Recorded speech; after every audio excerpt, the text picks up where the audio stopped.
This episode is brought to you by Shopify. Whether you're selling a little or a lot, Shopify helps you do your thing, however you cha-ching. From the launch your online shop stage, all the way to the we just hit 1 million orders stage. No matter what stage you're in, Shopify's there to help you grow. Sign up for a $1 per month trial period at shopify.com/special offer, all lowercase. That's shopify.com/special offer. This episode is brought to you by Bumble. So, you want to find someone you're compatible with, specifically someone who's ready for a serious connection, totally open to having kids in the future, is a tall, rock-climbing Libra, and loves rom-coms with vegan pizzas on Tuesdays just as much as you do. Bumble knows that you know exactly what's right for you. So whatever it is you're looking for, Bumble's features can help you find it. Date now on Bumble. This episode is brought to you by Visit Williamsburg.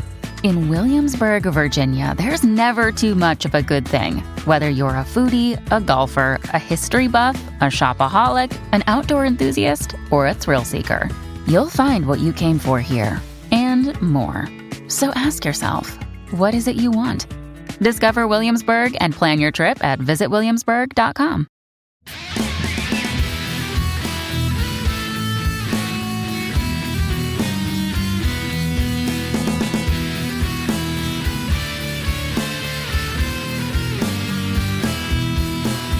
Welcome to MuggleCast, your weekly ride into the Wizarding World fandom. I'm Andrew. I'm Eric. I'm Micah. And I'm Laura. And this week, we're trying to find dates for the Yule Ball and feeling lots of secondhand embarrassment for Harry and Ron. Want to go a ball with me? Want to go a ball with me? You said that with such swagger. Want to go? Really? I thought it was. That's exactly how we all asked people to be our dates to a dance in high school, right? It's true. We thought we were so hot. Is that how you did it over the radio, Eric, as we learned last week? Pretty much. I was like, breaking news, want to go ball with me? But before we get to chapter by chapter this week, a couple of important reminders. First of all, don't forget that we have this Etsy store at mugglemillennial.etsy.com. This is where you can buy many cool MuggleCast items like the Cozy Comfy Combo Pack, which is our beanies and socks together at one reduced price. We also have signed album art, really signed by the four of us. And we have wooden car sets that you can build. We made those for our 16th birthday. We also have MuggleCast t-shirts and some other things too. So check it all out at mugglemillennial.etsy.com. These are all really great gifts that we created for patrons over the years, but we had some extras and we're trying to sell them all off now. So please do check those out. And by purchasing these items, you will be supporting the show. So thank you very much for your help. Speaking of supporting the show, we have our Patreon and we have our paid Apple Podcast subscription. And one of the benefits both of those groups get are our bonus MuggleCast installments. We do 2 of these a month, and we're recording a new one today, right, Laura? We are. We're actually doing a 4th installment of Wizarding World Headcanons. Yes! But for this one, we actually turn to our patrons to give us some of their favorite headcanons. So we're going to be going over some of their inventions. They definitely run the gamut from really, really sad to really, really hilarious, sometimes wacky and outlandish, but it's going to be super fun. These segments are always a delight, and Laura, you curate so well, so they're a lot of fun to go through. Yeah. So check that out at patreon.com/MuggleCast, as well as through our paid Apple Podcast subscription. And one other benefit that listeners get when they pledge to our Patreon, one of many benefits, I should say, is you get a video message recorded just for you from one of the four of us. And do y'all look at the replies sometimes that listeners send back after we send the video message? Yeah. They are really the nicest things ever. Yeah. Micah, we got one the other day from Katie. Would you like to read this one? Sure. Katie says, thank you so much for taking time to send this. I've been listening to MuggleCast since the pandemic hit and now look forward to episodes every week. I grew up with Harry Potter and even remember doing a book report on Goblet of Fire at the beginning of 6th grade as my favorite read from the summer it was released. Harry Potter means so much to me, and I'm grateful for everything that you all do. I've enjoyed the benefits of additional content so far in the DA, And I'm just blown away with how much thought and effort is put into the show. I think you are all hilarious and smart. Once again, thank you for everything. This is a great community to be a part of, to feel a part of, be a part of too. Yeah, we do have a really nice community going on through the Discord, through the Facebook group. And this was in response to my Bonjoro, you said, right? It was. And to inflate your ego a little more, Carly just said in our Discord, I watch my video from Micah whenever I need to smile. Oh, wow. That's so sweet. Send me this video, Carly. I want to smile too. You probably can watch it in our our outbox. What you're saying, Micah doesn't make you smile every week when we sign into Riverside? Well, he does, but there's a certain magic that comes with those Bonjoro videos. In fairness, every flavor Jules just said, I've watched mine from Laura so many times. Oh, that's so sweet. People love these. Yeah, we don't talk about these enough. We don't. Well, thank you, everybody, for supporting us and for writing those nice messages back. Our community is the best. And Eric, you have an update too, speaking of community. Yeah, this one's a P.O. Box update. We have not had one of these in a hot minute because we don't usually actually talk about it that often. But to our P.O. Box this week, we actually received, all four of us received a signed copy of James Durbin Screaming Steel CD. Yes. That's awesome. Oh, yeah. It is signed. He wrote Believe in Magic on the CD. We got a CD. It's really cool. For those of you who may not have caught our episode 646. I didn't. Micah did not. Oh, yeah, Micah wasn't on I listened to it, but I wasn't You've there. listened to it, yeah. For those of you who have not yet listened, James was a fantastic guest. Very, very, very generous with his time. We started interviewing him about his song Hallows, which came out, and he's one of the most interesting people I think we've ever had on the show. Just his long history is just absolutely insane. So he sent a CD and sticker as a thank you. Just want to say thanks again to James, and I will get your guys' CDs out to you. Oh, I'm so Thank excited. you. So we do have a P.O. Box, and here's the address because we don't say it too often. It is 4044 North Lincoln Avenue, number 144, Chicago, Illinois, 60618. And, if for some reason you have gifts for us, I will make sure that the rest of the MuggleCasters and myself enjoy them. That address is also available at MuggleCast.com if you need to easily grab it later on our contact page. All right. Well, without further ado, let's get into chapter by chapter. And this week we're discussing chapter 22 of Goblet of Fire, The Unexpected Task. And we begin, as always, with our 7-word summary. Cho regrets not saying yes to greatness. Okay. Okay, that was worth the wait. I was trying to send you vibes to say Scarboy. As we've mentioned here at the top, the name of this chapter is The Unexpected Task, and that unexpected task is asking a girl to the Yule Ball. So McGonagall drops this unwelcome news on her class towards the end of one of their final lessons of the term. Of course, you have mixed reactions from the girls and the boys in the classroom, but she asks Harry to stay after for just a moment and proceeds to let him know that not only does he need to get a date to the ball, which he wasn't really intending on doing, it seems like, as a champion, he and his date are going to have to open the dancing at the ball. Professor McGonagall.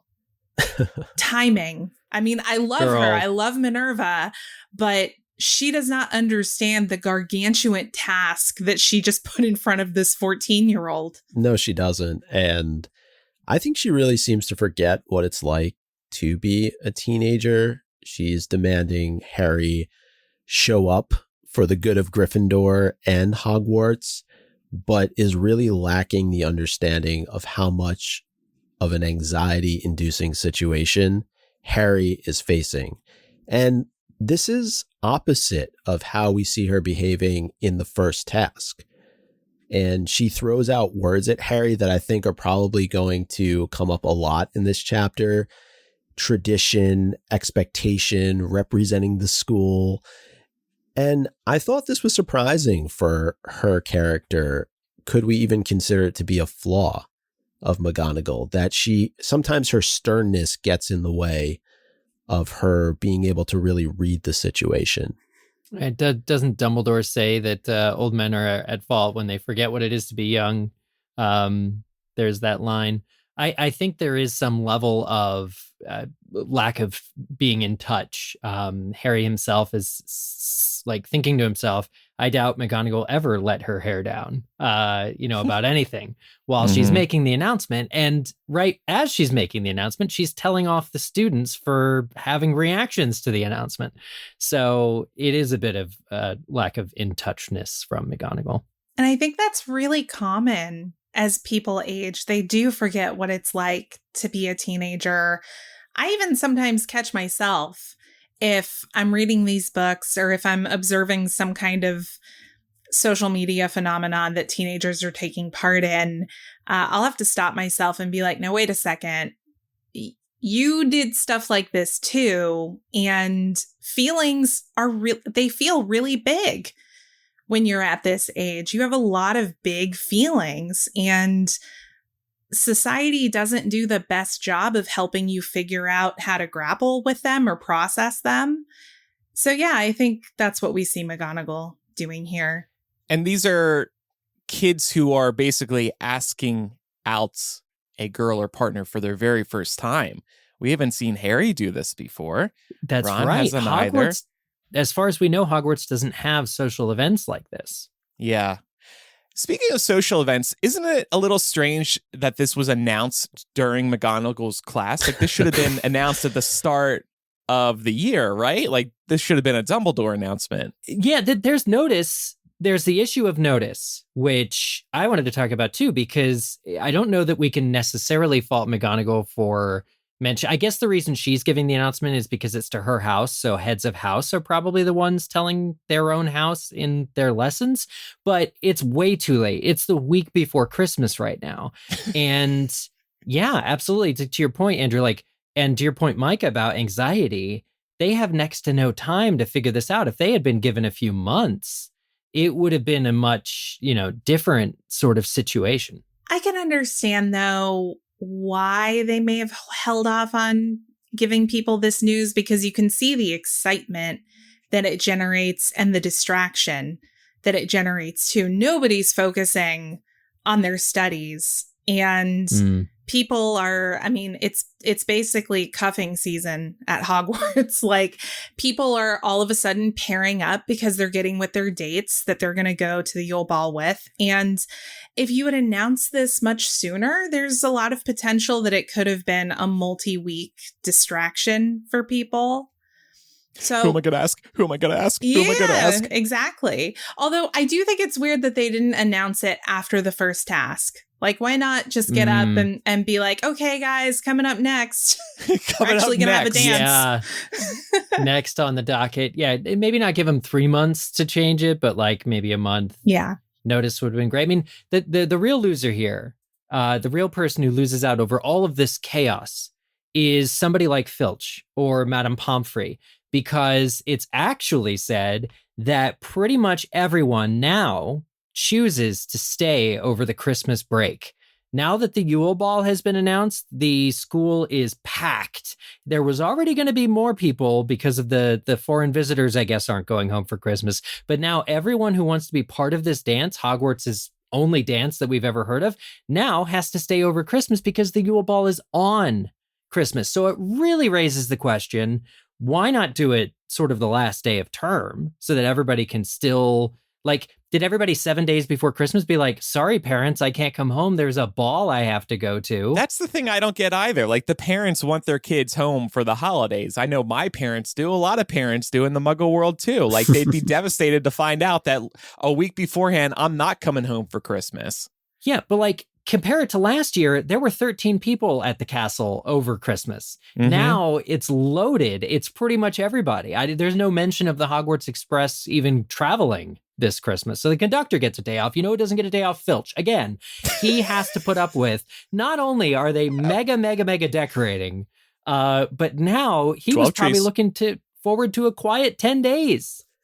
They would have been decorating anyway, though, in all fairness. Maybe not to this level. That's called out specifically in this chapter. Yeah. But yeah, in terms of a solution to get some of these students home from Beauxbatons and Durmstrang, they could just portkey them home. And we've seen portkeys now introduced. Why not just fire up a few dusty items around the castle and send them home? But I do think that the Yule Ball is just part of the package. Mm-hmm. And I do think the adults knew about it. We see Ron's dress robes being packed earlier on in this book, and I just don't think the students were given a proper heads up. It's just like the Triwizard Tournament.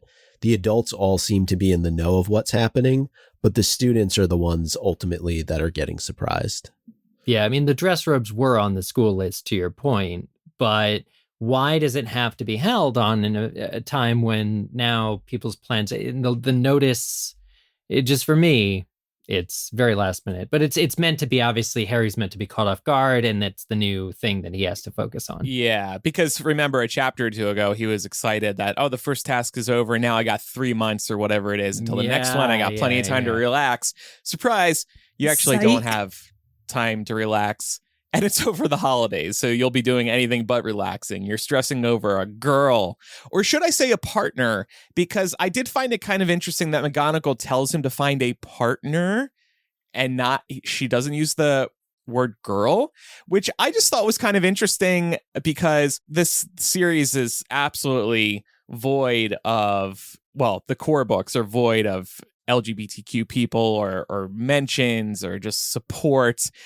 And yet McGonagall's using partner. It's almost like she doesn't want to assume that Harry would want to go with a girl, which would be inclusive. So I don't know. I could be grasping for straws, but it was an interesting choice of words. My take on this is that she's referring to the more antiquated term, like dance partner. Yeah. I think she means girl. The thing is, Harry takes it to mean girl immediately, because the rest of the chapter, he's always like, how many girls should I? Right. Like, I would rather face off a dragon than a girl. And it's that makes sense because he knows Yeah. he's straight. So but McGonagall could have used girl and didn't. And what's fascinating, though, is that his mind immediately goes to Aunt Petunia. Like, talk about trauma. Well, and sheltered. He's sheltered. His mental image, to your point, Mike, is, whatever, he would be dancing with somebody that's dressed like Petunia always dresses for Uncle Vernon's work parties. And that's just sad that's his reference for, formal attire or romance. Like, Hogwarts really should have more dances. I mean, you got to get these kids social, interacting outside their house, their immediate core groups. Yeah. Well, and speaking of the psychological impact that this has on Harry, not only does he have literally no frame of reference for how to navigate this situation, he's also feeling a lot of pressure and feeling like the only people who would want to go to this thing with me are people who are impressed at how well I did in the first task, or people who just want to go with me because I'm famous. And, unbeknownst to Hermione, her saying the same thing about Crumb is something that echoes in Harry's head over and over again when he's trying to think of who he can go to the ball with. There is this overimportance being placed in the ball because Harry wants true love. Like, Harry wants somebody who likes him for him, which is nice, but this is just a dance. It's one dance. It's not like if you're dancing, oh my God, you're going steady and like you have to marry the person. Although in J.K. Rowling's world it is. But I think that it just is. It shows us how it is to be young and to have exactly. I was going to say, remember what we were just talking about? Like, it's easy to forget how it was when we were kids, but I can still remember how big a deal it was for the first dance or the senior prom. Those were massive deals. So I'm going to ask y'all something. I want us to all think back to when we were going to school dances. And I'm asking this because I have a particular perception of Harry's perception of the Yule Ball, which is that he doesn't really understand it or care about it that much, but it stresses him out because he's being forced to care about it. I always got the impression, in my teenage years that boys cared far less about these things than girls did, simply by virtue of the amount of time and preparation that me and my girlfriends would put into getting ready for dances. And it seemed like all of our guy friends did not give it nearly half that amount of thought. So I wanted to put it out there and see if we can challenge the stereotype, perhaps. No, well, I'd say that's right. That's my recollection. It's hard to remember, first of all, but also I do think that, had I been regularly dating somebody at the time in school, it would have been a nice thing to do with my partner. But I will say this is very reminiscent of junior and senior prom emotions. Things for me, it really does take me back to that part in high school where, just like with the Yule Ball, you have to be one of the upper grades in Hogwarts. 14 through 17 can go. The only time a younger person can go is if they're asked by an older person. And that was very much junior, senior prom. You could not be a freshman and sophomore and go. So it's exclusive and it's skewed towards the older students. And there's fancy dress, a lot of ceremony. I have to say, if you remember, my prom people would show up in limousines, they would rent for the event. Mm-hmm. So there was a lot more pizzazz. There was a lot more flash spent on prom than probably anything else. Even more than homecoming and any other big week for the school. Prom was a big deal. Yeah, I agree with you. I think there's a clear difference between going to a school dance where you could probably just go with a bunch of your friends and have a good time, and then something like junior or senior prom, where there's really an expectation that you're going to be taking somebody with you. And I think that adds a whole additional layer of stress and anxiety to the equation. And we're going to get to it a little bit later, but I want to know why Harry couldn't go stag.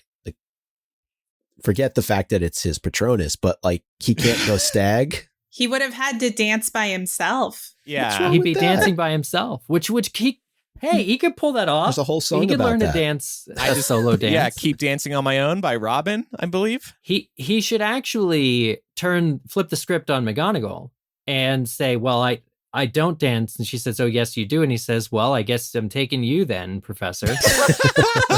Hubba, hubba. Really, no, boy. flip the script. First, and not in a romantic way, but she cares so much about, Hogwarts already has a champion, okay? This boy's been through enough. Don't make him try and find a partner 5 days before the event. Let the older kids do that, or have it be a really sweet dance between, his de facto guardian, his mother figure, and him. Mm-hmm. He would be teased to the edge of the earth. Oh, you're if right. That You're ever right. happened. Anytime you show the least bit of closeness with the teacher, the students kill you. I forgot about that aspect of childhood. Did you block that out, Eric? Yeah, I did. Absolutely. He just kicked butt in the first task and he defeated the Dark Lord.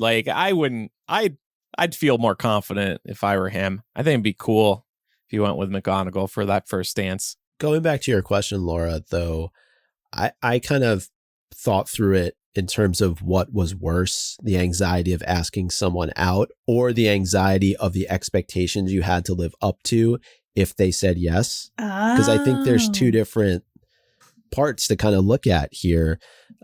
Your heart starts to beat and race real fast when you finally get up the courage to ask the question, but then you have to actually follow through if they say yes. So yeah, you got to make sure it's a great night because you asked them out. So you want to live up to the expectations. There's also the fear of rejection. So that stops people from asking too. There's many factors at play, but yeah, it was scary as hell. And I don't miss those feelings, I guess. They're memories you cherish in that they're special, I think. They're memories you never forget. But you also don't want to relive them. Yeah, it's just another thing that the teachers thought would be nice this year, but end up causing a lot of issues, I think, for everyone involved, for the student body. All the teachers are out of touch, I think. Do you guys remember your prom themes, though, by the way? Because I remember mine. My senior prom was called Wonderful Tonight. and it was based on the Clapton song.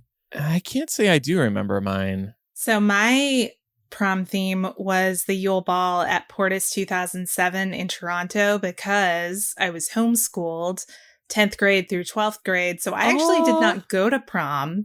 So the Harry Potter conference was How dare you, Laura? I'm fine with it. I knew plenty of friends who went. It wasn't that great. And I'm like, honestly, for my prom to be a Harry Potter prom, that's pretty cool. Yeah. I'll take it. You were a cool. trendsetter. Yeah. Just like Dobby. We're both visionaries, me and Dobby. Well, much to Harry's surprise, despite all of his anxieties about this, he is asked to the ball by no less than 3 girls, but he actually turns them all down. And we're going to chat about them in a couple of minutes and the person he would really like to go to the ball with. Why not 7 or 12? Why 3? That's a lot of pressure. Dang.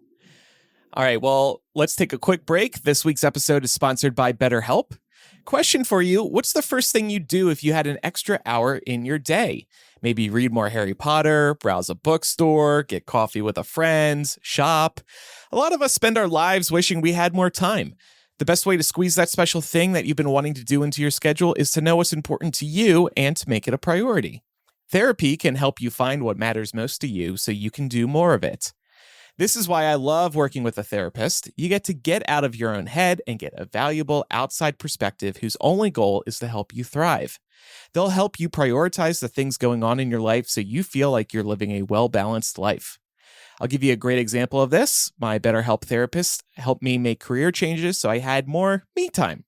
My therapist also helped me figure out how to set boundaries with my clients so I could truly reduce my workload and have a schedule that I was very happy with. If you're thinking of starting therapy to help you with your goals, give BetterHelp a try. It's entirely online, which saves you the hassle of a commute to an office. Plus, it's designed to be convenient, flexible, and suited to your schedule. Just fill out a brief questionnaire to get matched with a licensed therapist and switch therapists anytime for no additional charge. Learn to make time for what makes you happy with BetterHelp. Visit betterhelp.com/MuggleCast today to get 10% off your first month. That's BetterHelp, HELP.com/MuggleCast. Making everyone happy on vacation isn't easy, but you know what is? Going to Aruba. All you have to do is walk out your door to find pristine pools, relaxing white sand beaches, and an island teeming with outdoor activities that'll put a smile on any face. You won't just feel great, you'll all feel great, filled with a calmer, more peaceful vibe that radiates Aruba's warmth. And the best part is, it never fades. That's the Aruba effect. Plan your family trip at Aruba.com. Well, speaking of the girls who ask Harry to the Yule Ball, we start getting into a theme that I think is honestly really prevalent around the idea of a school dance in general. And I don't even know that it's necessarily specific to one group of people. I feel like I've seen lots of people do this, and it's the idea of being concerned about how you're going to look with a specific person as your date. So Harry brings this up because one of the girls who asked him is a 5th year who is apparently a foot taller than him. And he just says, oh my God, can you imagine what I would look like dancing with her? And obviously it's not a great thing, but it's also a very young thing. And I think we've all seen things like this during our own teen years, right? Or we've done it or said it ourselves. Yeah, that's the other thing. I wasn't going to call any of us out, but yes, 100%. Yeah, we all fall victim to feeling as though we have to conform, and not only that, but match expectations that either probably aren't upon us or actually really are in real ways. But the feeling of the need to conform causes us to do things like Harry does with his knee-jerk reaction to the first girl that asks him, because he has sort of his mind set on asking Cho. He immediately just says no before she basically finishes her sentence, and she kind of is like really hurt by that, and that breaks my heart to read. But all we have is our image when we're that young, and in school in this social setting. And so we obsess over it, and it's everything. And Harry, to be fair, like Harry has to worry about his image a slight bit more than most students because there's this journalist Hawk coming around who's writing bad stories about him. There's evidence that she's still trying to take him down a peg. So I think that they're definitely Harry's right to be worried, but it leads to unfortunate events and a little bit of like toxicity and certainly a lot of shallowness coming from the boys in this chapter. Well, Hermione also does plant a bit of a seed, going back to the point, Laura, that you raised earlier when she tells him that, oh, of course, Krum has all these women lining up asking him because he's this big Triwizard champion, and why wouldn't Harry be any different? So I'm wondering if that's playing a little bit inside of his head as well when he has these first three girls approach him, and that is what makes him in part be dismissive. I think it's a little bit tongue-in-cheek of Hermione because we all know really why she's going with Krum, in part to make Ron feel bad. And Harry just is always on a platform anyway. Like, there's always extra eyes on Harry. So I can see why he especially would be feeling this way. The champions, too, the other champions. I mean, there's going to be extra attention on them at the dance because they are also dancing first. Harry has also been bullied over the years, so he knows that whoever he picks, he's probably going to be hearing from Draco about his date. No matter who it is, he'll find something to pick apart. So there's a lot of pressure on him to choose the right person. I understand where he's coming from, but it's also a good problem to have, Harry. Some of us are really struggling. We would have been lucky to have anybody ask us. Oh, God. Well, I do feel bad just though, again, because Harry's 14 and the other champions are 17. They've lived just a few short years. They have a lot more experience in this area. If you think about what happens during Harry's 6th year, when he's 16, romance left and right, everyone's doing it, meaning romances. And he'd be a lot more comfortable, I think, handling this level of a challenge in his 6th year, or if he were a bit older, the way that the other champions are. So it does affect him negatively. Well, Harry isn't the only person that we see being concerned about appearances when it comes to selecting a date. Ron's worried that he's going to end up with a, quote, troll, as he puts it. And Wow. Fred even warns them that they better get a move on or else all the, quote, good ones will be gone. And then this man just makes it look super easy by asking Angelina. He's a smooth operator, that one. Yeah. I loved this good scene. for him. Yeah. I mean, okay, he's probably asked girls out before. I think this says a lot about Fred and George's character. They're very confident people in general in that they're just going to be able to ask somebody without, maybe Fred was thinking about asking her anyway, so he was somewhat mentally prepared to do it. But it just, Fred made it look so easy, and it's enviable to just ask and you get an easy yes from Angelina, or what did she say? Oh, I guess, or something like that. And then she blushed. It kind of read to me like there was already something going on between the two of them. Uh-huh. And that's why it was I so think that's easy. fair. Yeah. Yeah. They've been on the same Quidditch team for a few years. Let's not forget, like, Angelina actually marries George. Yeah. So she's definitely close with the Weasley boys. Well, options were limited, let's be real. No, I'm joking. I'm just saying that it's clear that they're close, but Fred, and Fred still uses terms that I don't like get one of the good ones. But his demonstrating to Harry and Ron that sometimes all you got to do is ask really kicks them in the butt, I think, which they need. It's a good life lesson. It at least can be applied to lots of things. Yeah. Just ask. Ask. Yeah. Just do it. Absolutely. Nike. Have that level of confidence, or if you're not confident, fake it. And it's going to work. I believe that so much of their quote unquote confidence comes from the fact that they just don't really care all that much at the end of the day. Like that's just their attitude. That's their persona in being these pranksters. I'm sure Fred would have been just as fine, like showing up and hanging out in the back of the Great Hall, pulling pranks on people. And so if Angelina ended up turning him down, it wouldn't have been the end of the world. And maybe he would have just as easily gone off and asked another girl. But I just think it's in their nature to not take things so seriously. And that's what makes it so easy for them. So I want to give a shout out to Carly's 14-year-old. Carly in our Discord is saying that her 14-year-old said Fred's got rizz. He does indeed. Huh. What's rizz? Charisma. Oh, It's a Gen Z phrase. That's what the kids are saying. Well, obviously, all of these exchanges are incredibly frustrating to Hermione, who's just looking at all these dumb boys like, how could you be so shallow? The girls that you're talking about not wanting to go with are actually really nice. Why do you think you're such a prize? And this opens up the beginning of a dramatic arc for Ron and Hermione, because Ron, all of a sudden, after 4 years, has the dawning realization that Hermione's a girl. And he's like, well, why don't you come with one of us? That would make it so much easier. And of course, this is Ron trying to set himself up in a very casual way so that he's not putting he's not putting himself out on a limb to ask Hermione to the ball because he wants to ask her to the ball. He may not even realize that he wants to go with her, but he's doing something to try and orchestrate it so that she will go with him, because the other obvious answer is, oh, Ginny can go with Harry, Hermione can go with me.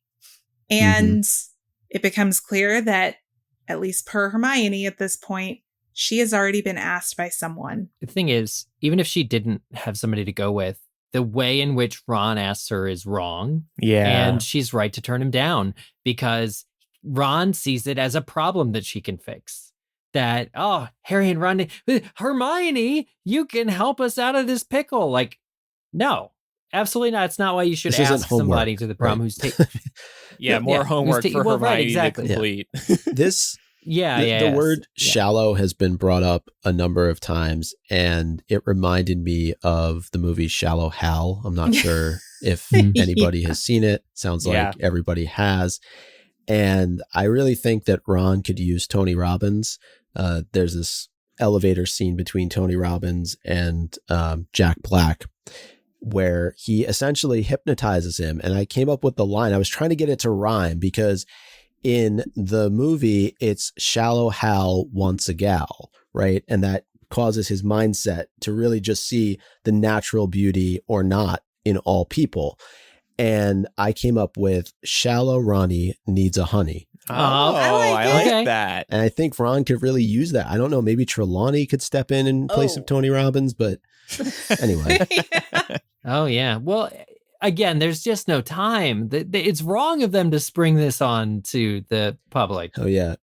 Andrew, can you do a Trelawney impersonation of that line? Shallow Ronnie. No, that's the Voldemort one. I need to think that through more. I don't think I could do that one on the There's spot. a lot of similarity. All right, I'm sorry. Well, over the course of these interactions, we find out that Neville actually asked Hermione to the ball. She turned him down, of course, because she's going with Crumb. But Ron, in particular, is making a lot of fun of Neville, saying things like, I mean, of course she turned him down. Who would want to go to the ball with Neville? Which is so mean, because his sister, who is actually the one who's going to the ball with Neville, is sitting right there. And Neville has a glow up later on. So joke's on you, Ron. Yeah. And I just wanted to re-raise this. I know I mentioned it earlier, but I'm curious, why must each of the champions have a partner? What's wrong with going stag? This whole situation puts unnecessary pressure on the students to conform to certain traditions and norms. You have to go, you have to have a date, you have to dance, because if you don't, then what? You're a loser? That's what it's implying. Or you somehow don't fit into the social... I don't see what's wrong about continuing to uphold this tradition. It's like you think about certain traditions at weddings, or maybe you have your own tradition around like a birthday. Like, what? I don't, and it's not, it's hard for Harry because it's his first time and for all these other reasons we've discussed, but it's not that hard for him to get somebody to go with him to the dance. He's in his own way. Micah's trying to like get us to, I think Micah hates the idea of finding a partner for a dance. So you're just like projecting here. No, I mean, it is the summation of what we said in this chapter, though, right? Like they sprung this on the teachers, possibly. They definitely sprung it on the students. It creates a lot of, hard feelings. Like Hogwarts is an emotional nightmare. Yeah, and we see how it causes these students to behave and the types of emotions and things that come up, the things that are said about other people. And well, maybe they were lying below the surface and it just needed this situation to bring them to the forefront. But, it's some pretty nasty stuff that Ron throws out there that maybe otherwise never would have been said in other situations. But all I'm saying is I don't disagree with you, Andrew. I do think the 4 champions, it is nice, but I don't think everybody should feel the pressure of having to have a date. It just seems to be a little bit over the top. Wait a second. 4? Maybe they should have just danced with each other. Cedric and Harry, Fleur and Crumb, or mix them however you want. Well, Fleur was trying to get some Diggory, so yeah. maybe that would have been better. I'm just trying to ship Harry and Cedric. Yeah, I mean, while we still can. It definitely feels very 1990s. Right. So I think in that way, it's pretty representative of the time. I think by 2024 standards, we might see a dance that's a little more inclusive of different kinds of people and the different ways that they can have fun and enjoy in an environment like that. Mm-hmm. So that's... Yeah, even by the early thousands, people were wearing like duct tape suits and dresses and little clutches like that. That's I always wanted to be that kid. That was really cool to me. Yeah, I mean, if I were Harry, I would have just said to McGonagall, "Remember Hogsmeade and how you wouldn't sign my permission slip? I'm not going to the ball. Deal with it." Yeah, what's the Goblet of Fire going to do? Is it going to smite me if I don't take part in this task? I didn't want to be a part of this anyway.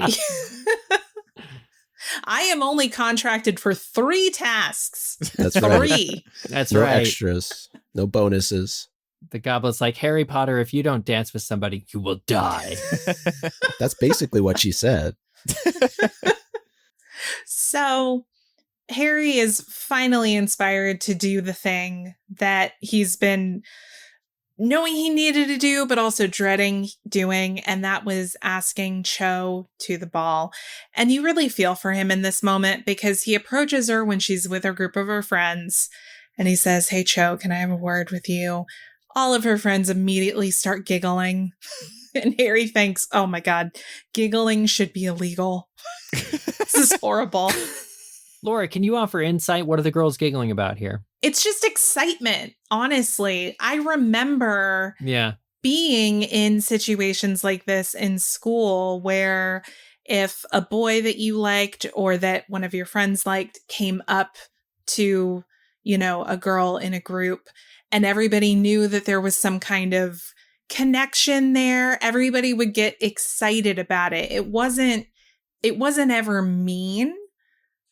At least in my experience, it was more just people being unable to contain their excitement. And it's also a little bit of gossip, right? Like, ooh, Harry Potter asked Cho to the ball. Andrew still does that every time I walk up to him. So I think a lot of our listeners do when they get bonjuros from you, according to our Discord. But of course, Cho has to turn Harry down when he asks her. Of course, this is after he asks her to the ball in one word. He manages to fit "wanna go to the ball with me" into one very long word, which good for you, Harry. But she mentions she's already going with someone. And Harry asks her, "Who are you going with?" And she says probably the last name Harry needed to hear come out of her mouth. And that was Cedric Diggory. Harry's so endearing it's so endearing to read this. And Harry, there's this line where it's like, and Harry thought that Cedric had been his friend, but now Cedric's a big old poopy head and he's not a good champion after all. And it's just like, oh man, Harry, that's your heart. That's your heart telling you that Cedric's now your enemy again. But this is one reason why Harry was probably delaying asking, just like Ron, this fear of rejection. And now he has to face it with the one person he actually wanted to ask. And Cho does look truly sorry in Harry's mind. Yes. So you have to wonder, if Harry did ask her first, would she have gone with him, or was she already dating Cedric? And I think the truly sorry remark implies she would have told Harry yes. I mean, this would still be a big get for Cho. Like, forget having feelings for Cedric. I mean, this is the chosen one asking you. Well, I just think that Cho has a read on Harry that he's a kind person, and we know that to actually be true. Yeah. We know, and that's kind of what leads Cho to sort of seek Harry out next year.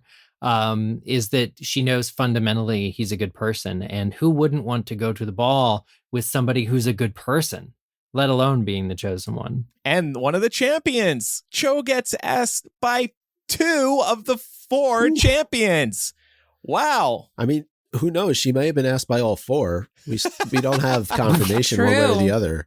That's true. Well, I will say that the 2 Hogwarts champions know her. It's interesting that they both know her through the same thing. Yeah. They both know her through Quidditch. You know, Cedric Diggory has faced off against Cho Chang in Quidditch, Cho being a really good seeker. Then maybe this is more confirmation that Crumb did know her and would ask her out. I bet. Yeah, I bet they're all really impressed with Cho's Quidditch skills, and so they all ask her. Yeah.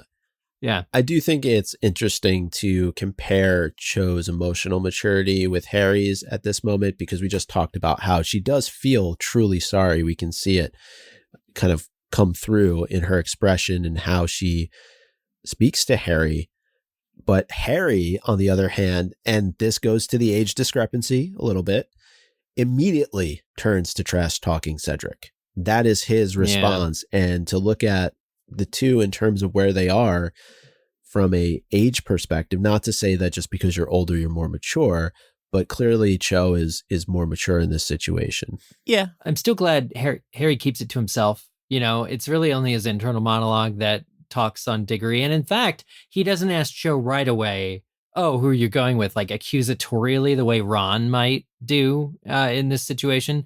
He waits, and they have a lovely moment, and Cho walks away, and he says, oh, but, you know, by the way, who? He's genuinely taking an interest in Cho's, you know, pick. Yeah. And the fact that Harry does keep this inside him, I think does say a lot. He just thinks these things to himself, does say a lot, because we've all been there. We're talking smack inside our own heads when somebody disappoints us. Or you talk smack back on the person you just asked. Like, that's the other thing too, not just on the person they happen to be going to the dance with. Harry's jealous. He's probably shocked. He's probably mad at himself for not trying to figure out the situation sooner. There's so many factors at play he has to deal with. Being thrown into the tournament to begin with, like, you can see why he's frustrated. Yeah. And I think too, you know, I do think we see a really positive side of Cho in this book, and we're going to talk about that a little more in a second. But I will observe that it is easier to take the high road when you're not the person being rejected. Mm-hmm. So from that perspective, I can empathize with Harry, because I absolutely remember being that age. And if a boy I really liked all of a sudden got a new girlfriend, my head, I never verbalized any of it, but I would think very mean things about this girl for no reason, just because I was jealous. It's a very realistic experience. I think reading this, we've all had a very similar internal and external monologue.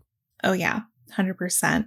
Well, I want us to compare the Cho that we get in this book against the version we get in Order of the Phoenix.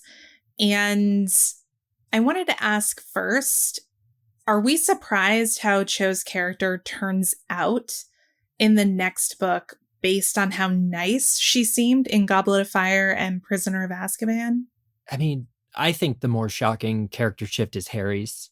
We just talked about how wonderful he is and how nice and delicate he is to this subject and how nice and delicate she is. But when she's sobbing and they're at the tea shop for a date, Harry's just like, come on, what's this all about? What the heck am I supposed to do with this? And it's like, wow, Harry isn't able to be, through circumstances that are not his fault, that same kind, caring, sensitive individual. So I do agree that Cho is certainly done dirty by the book. I think that there really could have been a really nice relationship there.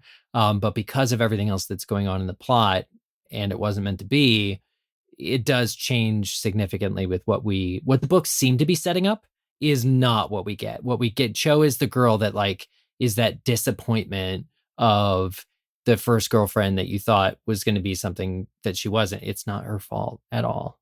Yeah, I definitely feel like Cho's character gets assassinated in the books, but even more so in the movies, where they don't have Marietta Edgecombe in the 5th movie. So Cho is the one who rats out the Dumbledore's army in the film. Oh. Whereas in the book, Marietta is just her friend and she tries to defend her for doing it. So it's pretty different. But I think that a lot of times Harry, and also as readers, we tend to forget that her boyfriend gets murdered. Yeah. And she's 15 years old. That is going to have an enormous impact on her and potentially the trajectory of her life. So the fact that she shows up the way she does in Order of the Phoenix is not shocking at all to me. But I will say, when I was reading it for the first time, and I think, I hadn't matured, so I think reading it was really easy to be like, oh my God, this is the annoying girlfriend. Can he move on to the next one? Yeah, it's tough because when you're that young and you're reading the books and Harry and Ron both feel a certain way about somebody, you tend to kind of feel that certain way about somebody. You sort of lumped into the boys' mentality, which is just not fair. Especially in a world where there's no grief counselors at Hogwarts, nobody for Jo to talk to. And she reaches out to Harry because he's literally the person that was closest to Cedric and there when it happened. She just wants some fellow humanity, and Harry's not able to bring that, and it shouldn't be anyone's role to bring that. All right. Well, we will talk about Ron and Ginny in a moment, but first we're going to take a quick break. We'll be right back.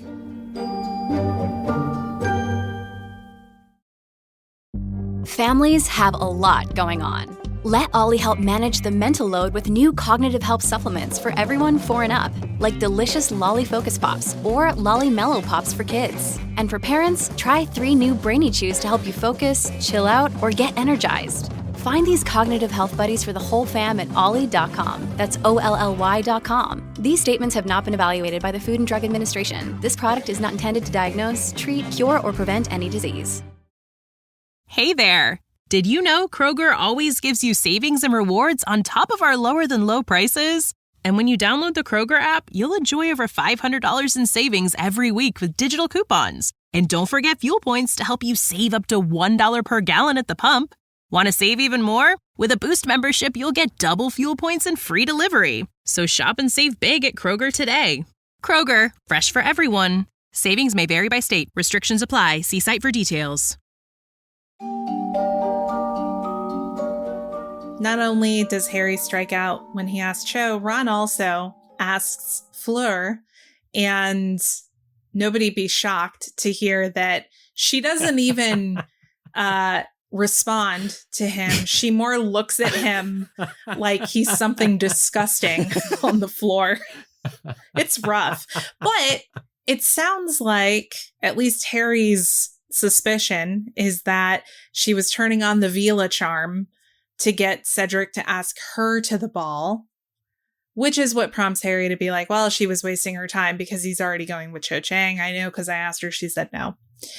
And with that in mind, I wanted to ask y'all, are some people more susceptible to Vila magic than others, or does already being partnered make the Vila magic not work?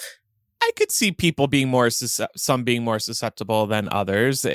There might be hormones at play. There might be urges at play. Yeah. I mean, if we think about the Vila moment, the full-on Vila moment at the Quidditch World Cup, I'm pretty sure some of the guys that were jumping out of the boxes trying to get to the villa were probably married men. So at least some of them. So I think that the effects maybe don't discriminate. But the funny thing to me is that Ron afterwards, why did I even do this? I think Ron just set out in the hallway to be like, I'm going to find a girl and I'm going to ask. And unfortunately, Fleur was maybe the first person he came across. Like, he didn't necessarily, to my knowledge, have a plan to ask her specifically the way Harry did with Cho. Yeah. He was just trying to like find somebody, and then the magic. He was a moth to a lamp. Yeah. It caught him off guard. I think that's what I think that it caught him off guard because he probably could have emotionally talked himself out of it, or at least waited a second to see what conversation she was involved in before, blurting it out. Yeah. And it often makes me wonder, was her reaction more because Ron interrupted the situation between her and Cedric versus her looking at Ron as something non-desirable? Because let's face it, she ends up with a Weasley at the end of the day. So I don't think it would have been an impossibility for that pairing to happen. Oh, don't let Ron hear that. No, missed opportunity. Yeah, the Vila effect, I agree. And some of those wizards at the Quidditch World Cup likely were inebriated as well. And that could have contributed to how effective the Vila powers were over them. Though there's probably a number of factors. Andrew mentioned hormones, age, maturity. That I feel like a lot goes into play. Yeah, and Eric mentioned, well, some of them are married, but what if they're unsatisfied married men? That's getting really into the weeds. Well, that's pretty common though, right? Yeah, I think that in our Discord, Lydia has solved it regarding Ron and Fleur and why it doesn't work out. Lydia says he doesn't have the rizz. Yes, 100%. The rizz. If it was Fred, it would have been a done deal. This might be the first time rizz is being said on this show. We'll have to check the transcripts to find out. 100%, because I had no idea what it was either, Eric, so don't feel bad. You're going to have to get me a Gen Z to Millennial dictionary for my birthday. None of us are under the age of 25, so I think we can say that is confirmed. Barely under the age of 35. I was trying to give us a little wiggle room. Oh, okay. Rizz is like a year-old word at this point, if not older. So we need to check and see what the hottest Gen Z words are right now and start working those in to appeal to the youngins. That is funny. In the Discord, are you looking at the same thing from Legalized Gillyweed? Yep. Read it. It says Witchcraft and Rizzardry. That could maybe be in the episode title. It doesn't really tell you anything about the episode, but well, it's people asking each other out. They got in a school of witchcraft and Rizzardry. I like it. It's a contender. Well, Micah, I know you have some feelings about this, so I want to make space for you to make your grievance known, because Ron is a tool in this chapter. Yeah, he's constantly digging himself a deeper hole with every passing moment. Every word that comes out of his mouth does him no favors. But before we get to him, I did want to call out the fact that Ginny, she has some reactions which are important to note. She stops smiling when she learns that Harry asked Cho to the Yule Ball and that Harry got turned down. And then she also turns scarlet when Ron suggests that Harry go to the ball with her. So these are little nuggets that are being thrown our way, little breadcrumbs as to how Ginny possibly feels towards Harry. And we've seen it come up in other books before this. Now, Ron, the fact that Ron thinks that Hermione said she was going with someone else just to let Neville down softly, this really pissed me off more than anything else. I'm standing up for Neville. Neville was the only one, and he's going to be my MVP of this chapter, that had the cojones to ask both Hermione and Ginny to the Yule Ball when Harry and Ron were just twiddling their thumbs. I would totally go to the ball with Neville. Yeah. I don't understand why anyone wouldn't. You know, he'd be a gentleman. He'd dress well. He'd take the gig seriously. And Ron, is really poop talking Neville in front of Ginny, only to find out that that's her date to the Yule Ball. So he just comes across really, really bad in this chapter. And do you want to say maybe it's the effects of the Viola? I don't think so. Well, and that, I think, his back's against the wall when it comes to finding a date. He really can't find one still. The clock is ticking. So I think he's really stressed about it. And he's acting out. Yeah, and I think that we always see this from Ron. When he's going through periods of high stress, he does lash out at people in a kind of ugly way that is completely unjustified. So this is not the first or the last time that we're going to see that in this series. Right. He's not in touch with his emotions, and the emotions he is in touch with, he's incapable of voicing. And that haunts him throughout almost the entire book series. Are we surprised, though? I mean, it does kind of seem a little bit out of character for him, but maybe based on what you're saying, it's not actually out of character. Yeah, I don't necessarily. The problem is this usually works for Harry, right? Like Ron's take allows him to ease up and feel better about it. And it's really just the foot in mouth syndrome that Ron has in this chapter in particular, because he's backed into a corner and it just doesn't work. But usually Harry is able to gain a lot of comfort from what Ron is saying, and what Ron is saying is not as problematic. This reminds me of Ron, I'm forgetting if it's a movieism or not, but where he says, honestly, Hermione's a nightmare, for crying, and like she should run to like he makes Hermione cry in year one. That's like the only other time I could think of that Ron eats it this badly. Yeah. I mean, this is kind of your traditional boys talk, but the problem for Ron is that he's doing it right in front of the girls. So it's just making him look even worse. Yeah, it's hard to comprehend because it's like, why doesn't he think about what he's doing right now and how others are going to be perceiving this? Well, and I mean, it really is a case of sour grapes, right? Because at least from Harry and Ron's vantage point, they're some of the only people left who don't have dates. And I would think that if I were in Harry's position, if I was sitting there watching my best friend talk smack about other people who have successfully gotten dates, I would feel a little bit like, you got to put up or shut up, man. There's another phrase that you can say for that, but I'm not going to say that here because this is a family program. But anyway, either get a date or stop talking about it, because you're just making yourself look like a jerk. It kind of reminds me of when somebody digs their own hole and then they know they've dug this hole and they're in deep-ish and they just decide to keep digging deeper because that's the only way they know how to continue moving forward, and they just look worse and worse. I think that's where Ron is. He dug this hole. He can't find a date. He waited too long. He ignored Hermione, and now he's digging a deeper hole with all these comments he's making here. Well, as we near the end of the chapter, the time has come for drastic action. And I guess what drastic action means is Harry's going to look around the common room and go up and ask the first two girls that he sees if they want to go to the ball with him and Ron. And that's exactly what happens when Parvati and Lavender come through the portrait hole.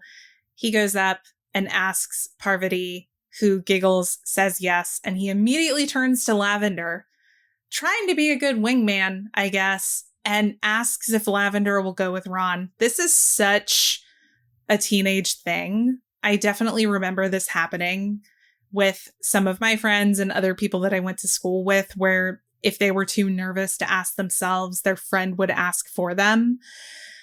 But this is a pretty lame moment for Ron. Yeah. It really is. This is rock bottom.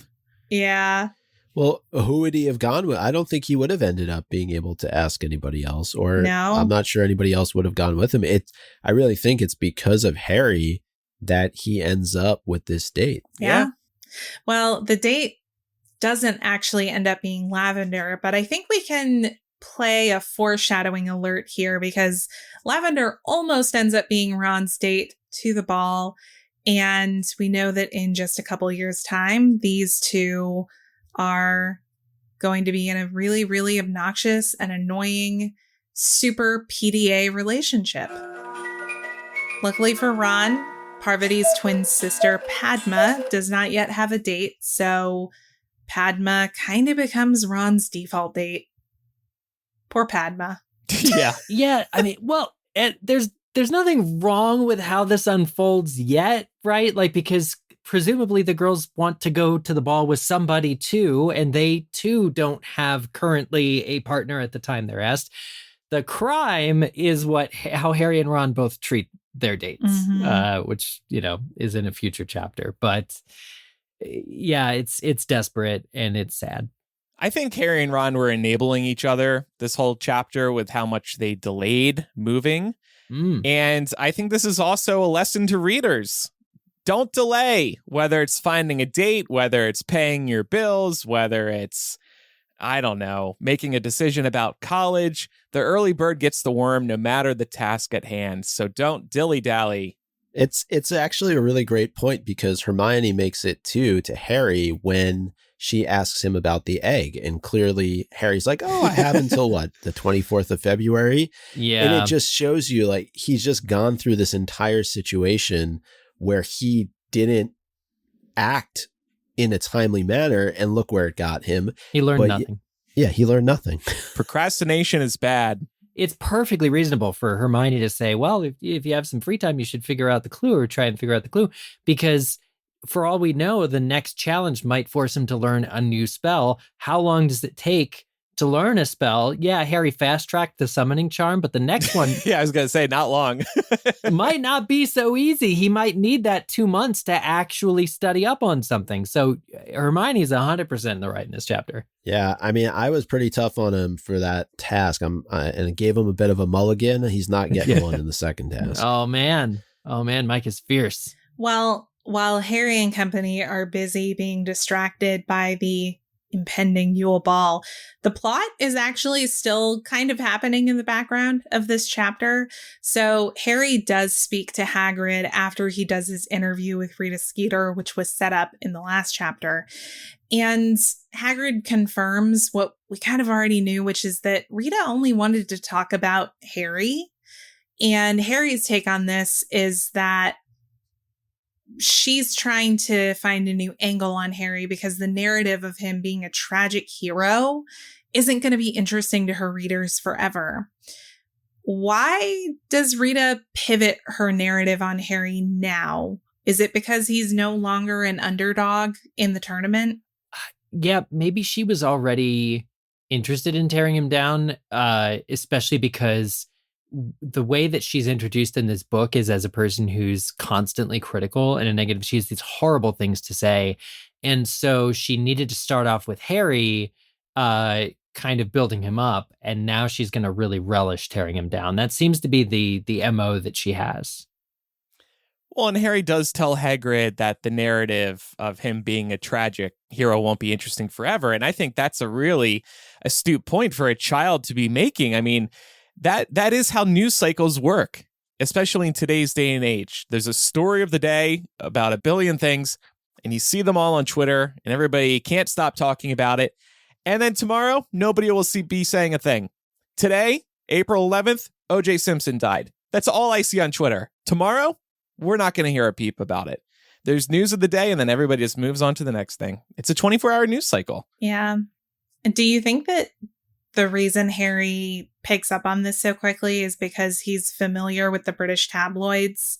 I know we've talked about how Rita Skeeter really is kind of a stand-in for the British tabloids in the Potter books. So is he just taking that outside life experience and applying it here?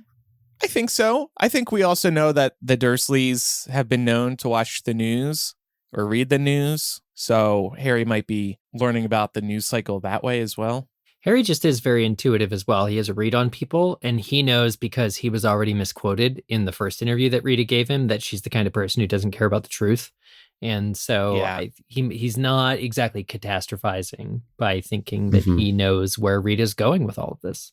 I agree with that. And let's not forget, he was also present during that exchange between Rita and Dumbledore, and the whole situation was not very flattering for Rita in terms of how she talked about Dumbledore. And we know Harry, at least at this point, is a he's a fan.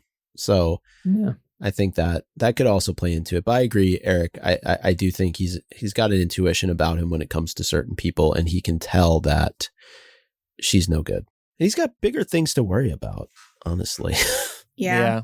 And finally, Fred and George are trying to borrow Pigwidgeon for undisclosed reasons. Obviously, we know they're trying to write to Ludo Bagman. But Micah, you had an interesting question about this. Yeah, this made me think, though. I mean, we know that the Weasley family has Errol. I don't even remember what happened to Errol. Maybe he went into retirement. But do Fred and George not have pets at Hogwarts? I don't think we ever hear about that. And I would hope that at least one of them has an owl. Their parents are poor. Headcanon I just thought about. That just popped into my head. We know they like to experiment with their new pranks and Don't say this. jokes and whatnot. Don't say it. I'm gonna say it. I know Maybe what- they practice on their pet and accidentally killed the pet. Oh my God. They were practicing something on their pet. They were using it as a test rat. Errol is the family owl. The whole family has one bird, has one owl. It's Errol. And that's for mom and dad to use and the kids is Errol. So the only other Weasley kid who had a pet was Ron, because it used to be Percy's or whatever, like the rat that just showed up one day.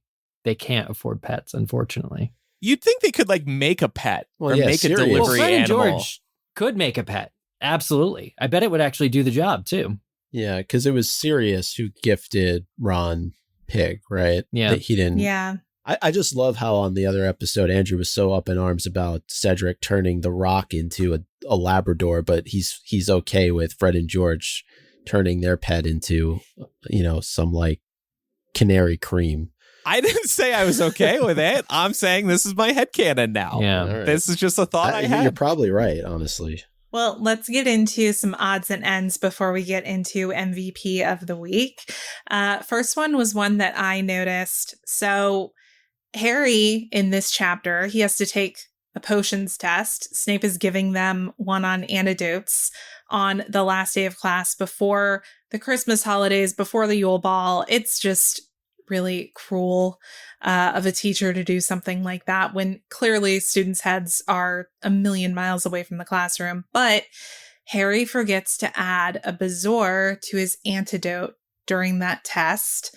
So that is time 2 out of 3 that Harry hasn't been prepared to either speak to what a bezoar does or use it appropriately. But don't worry, because there's a third round coming up in another couple books, and he sticks the landing. So Amazing. third time's a charm. We'll be ready for a bezoar the next time. Yeah. I wanted to call out in Transfiguration class, the class is turning guinea fowls into guinea pigs. And it's mentioned that Neville, of course, doesn't fully transfigure his project. And it ends up being a guinea pig with feathers. Now, yes, you could say because of the mix between fowl and pig, then that's why it has feathers. But I was thinking back to the last chapter. Does he have some residual trauma from the canary creams? And is that why his guinea pig has feathers on it? It could be, but I just looked up guinea fowl to figure out what they are, and they're birds. Yeah, So- no, I know. That's what I'm saying. I mean, Well, see, I didn't even know. It's kind of just being punny. how about it works on both levels? How about that? It works for me. I just wanted to call out, I get so excited when I see the number 7 or 12 in the Harry Potter series. It's 2 of the most popular numbers. So as we go through the books, just wanted to mention, here's another 12. There's 12 Christmas trees in the Great Hall at Christmas. And by the way, a couple weeks ago, I brought up the 7 locks on Moody's trunk, and we got a couple corrections about this. I think we didn't really explain why there were 7 locks, and I think people mistook that as like not understanding what was happening. There's 7 locks on Moody's trunk because each lock opens up a different trunk in the storage area. Just to clarify that while we're on the subject of 7 and 12. All right, now it's time for MVP of the week. I'm going to give it to Fred for showing Harry and Ron how to be effortlessly courageous in front of a girl. You mean Frizz? Frizz? He's got Frizz. Frizz Weasley. Don't combine George and Rizz. My MVP of the week is going to Ginny because, as Micah pointed out, thank you for pointing that out, Ginny really handled her emotions well. Yep, and I mentioned it earlier, but I'm giving my MVP to Neville for being unapologetically himself and having the you-know-whats to ask both Hermione and Ginny to the ball. The Canary Creams? Yeah, having the Canary Creams. There you go. I like that. Thank you. I'm going to give mine to Crumb because honestly, he played the long game on this. He was turning up to the library every day to, I guess, hope that Hermione would notice him. And it worked out for him. So good on you, man. Yeah, he knows how to woo a woman. Yeah. Also, like, a guy who will come sit in the library with you just because he likes you. Goals. And knows that you're bookish and that's what you're into. That's sexy. Good job, Crumb. Quality time is an underrated love language. All right. If you have any feedback about today's discussion, you can email or send a voice memo recorded on your phone to mugglecast@gmail.com, or you can use our phone number, which is 1-920-3-MUGGLE. That's 1-920-368-4453. Don't forget, we prefer voice memos because they're higher quality, and if you do call or send us a voice memo, please try to keep your message no longer than a minute so we can fit in as many as possible during Muggle Mail episodes. And next week, we'll discuss Goblet of Fire, Chapter 23, the Yule Ball. Oh, yeah, it's dancing time. And it's also time for Quizzitch. Last week's Quizzitch question was, how many girls ask Harry Potter to the Yule Ball? The correct answer is 3. 3 girls, and he turns them all down. Sad. But correct answers were submitted by "Wanna go ball with me?" Harry asked calmly. Oh.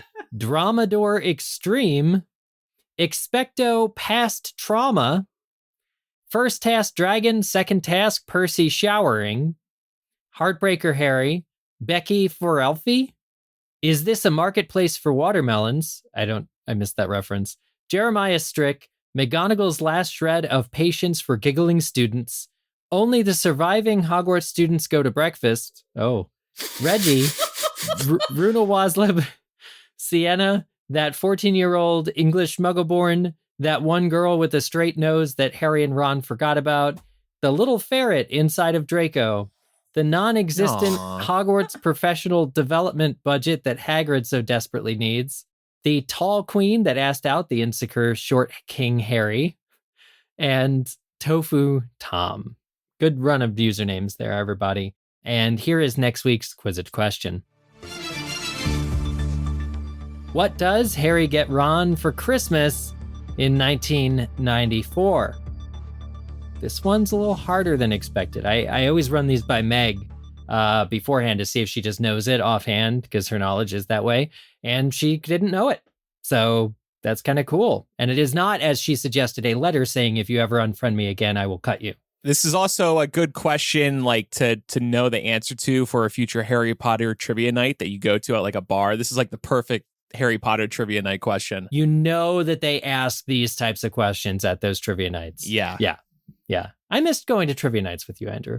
Yeah, that was fun. We won one time, and we won like an open bar for 2 hours. It was the best trivia night prize ever. That was really awesome. Yeah. But submit your answers to this week's Quizzitch question on the MuggleCast website, mugglecast.com/Quizzitch, or go to the MuggleCast webpage, check out transcripts, other stuff, and click on Quizzitch from the main nav. Just a reminder that Eric and I will be at LeakyCon 2024, taking place from July 5th through the 7th at the Oregon Convention Center in Portland, Oregon. You can head over to leakycon.com and check out all the information there, and you can use code MUGGLE when checking out to get a nice little discount on your tickets for the event. Of course, plenty more information to come in the next few weeks and months as we head up to the convention. Love it. Can't wait. Also, don't forget, you can visit mugglecast.com for our transcripts, our P.O. Box address, social media links, our full episode archive, our favorite episodes, and to contact us. And if you enjoy the show and think other muggles would too, tell your friends about the show. We're like a Harry Potter book club every week. Also, help us spread the word by leaving a review in your favorite podcast app. And like we said at the top of the show, this show is brought to you by Muggles Like You. We really appreciate your support at patreon.com/MuggleCast, as well as through MuggleCast Gold, which is the subscription we have through Apple Podcasts. If you're an Apple Podcast user, just tap into the show and you can subscribe to MuggleCast Gold. It's a great deal, as Micah likes to remind us, and you'll get 2 bonus MuggleCast installments every month, plus ad-free and early access to each episode of the show. So that does it for this week's episode. Thanks everybody for listening. I'm Andrew. I'm Eric. I'm Micah. And I'm Laura. We'll see y'all and your rizz next time. Bye, everybody. Bye, y'all. Bye.